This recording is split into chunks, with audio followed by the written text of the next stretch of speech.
president says we can't afford to wait. Well, guess what? I agree with the president. We've got 15 bills that are sitting over in the United States Senate, 15 bills that are part of our plan for America's job creators, sitting over in the United States Senate. After we finish this week, there'll be 16 bills sitting over in the United States Senate waiting for action. It's time for the Senate to work with the House and to work with the President to help find common ground to move our economy forward and get the American people back to work. 23 past the hour. Live look at the sun as it comes up over Washington, Capitol Hill. Joining us now from Capitol Hill, we have the Republican senator from Pennsylvania and member of the Debt Super Committee, Senator Pat Toomey. Senator, good to have you back on the show.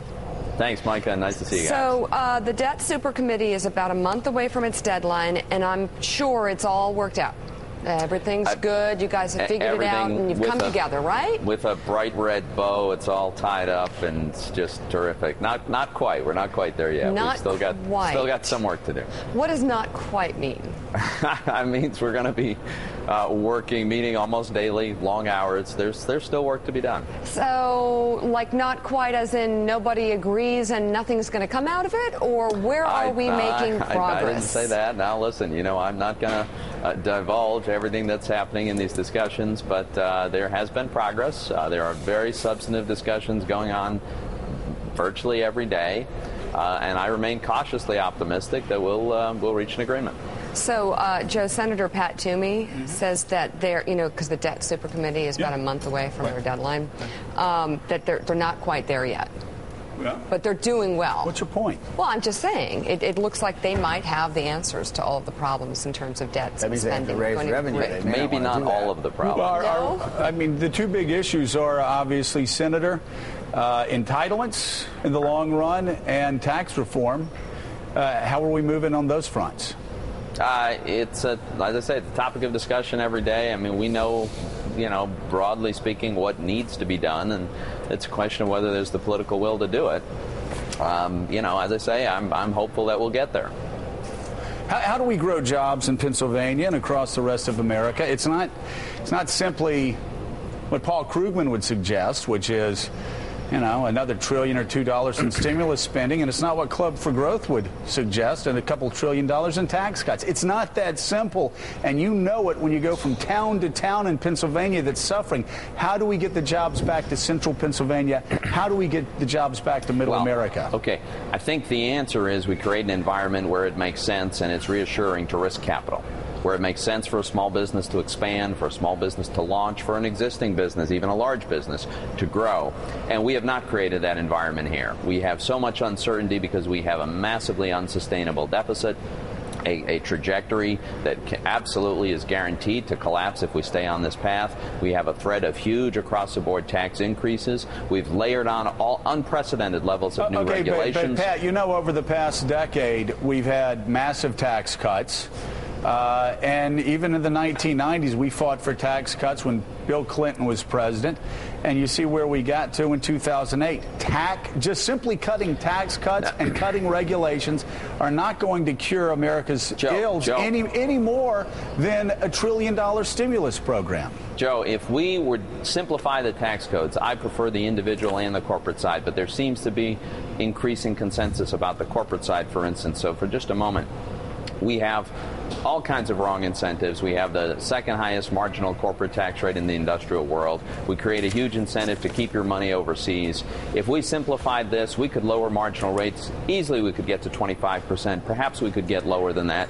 And that would start to change incentives and encourage more investment. Well, that's fine. The regulatory side. What happened, Pat, though, and I agree with you ideologically, but what happened over the past 25 years is tax rates were going down in your home state of Pennsylvania. From Youngstown across to Dayton to Toledo, where did those jobs go? That's not his home state. Joe, I'm sorry. I'm sorry. I slipped over to Ohio. I could say the same about Reading. My state's big. It's not Allentown. that big. Yeah, that's right. You haven't invaded Ohio yet. Go ahead. Not yet.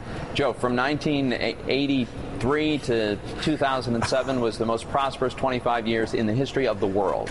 And we had much lower taxes through the latter part of that period than we did at the beginning. In fact, it was kicked off with a big reduction in taxes. Look, I'm not suggesting that's the whole thing. I'm saying that would help. I also think that we've layered on tremendous regulatory uncertainty, much of it very negative. You talk to people in the energy business in Pennsylvania, which I think is one of the most exciting opportunities for growth anywhere in America. The natural gas that we have is a staggering quantity, but whether it's coal or whether it's the refineries or whether it's the natural gas industry, they've been layered with all kinds of new regulations that is making it very, very hard for them to grow this industry. The health care bill is raising people's cost of health care and creating still further uncertainty. So I do think that the combination of unsustainable spending, excessive regulation, and a ridiculously complicated tax code definitely has a cumulative effect that's chilling on our economy. Hey, Senator, you started by talking about one of the ways to get things going in Pennsylvania and across the country is a couple of different elements you mentioned. One, you mentioned financial institutions risking capital, in other words, lending. Two, another thing you mentioned, small business. And yet, one of the things you left out of the equation is for financial institutions to risk capital and lend to small businesses need people coming through the door. They need consumers. They need customers. Customers need cash in their pockets. They need jobs. Jobs bills proposed by the Obama administration, I don't know of many Republican proposals to increase jobs in this country, are met with an almost universal no when they come to the Senate floor. So what do we do about that? Because these jobs bills haven't worked and they're not going to work. You know, we disagree about the fundamental driver here. I don't think you can go out and the government can go out and conjure up demand from the clear blue sky and thereby create all this economic growth. I actually think it happens on the supply side. You know, look at it this way.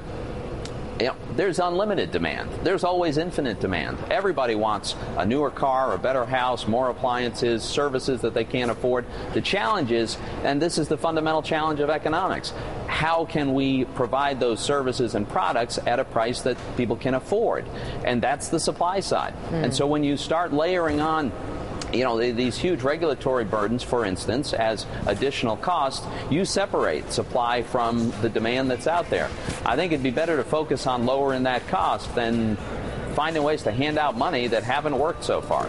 Senator Toomey, thank you very much. Thank you, Pat. And if you will, just let us know when the invasion of Ohio commences. We'll be there on the ground. I'll give you a warning. Okay. Thank you. Thanks.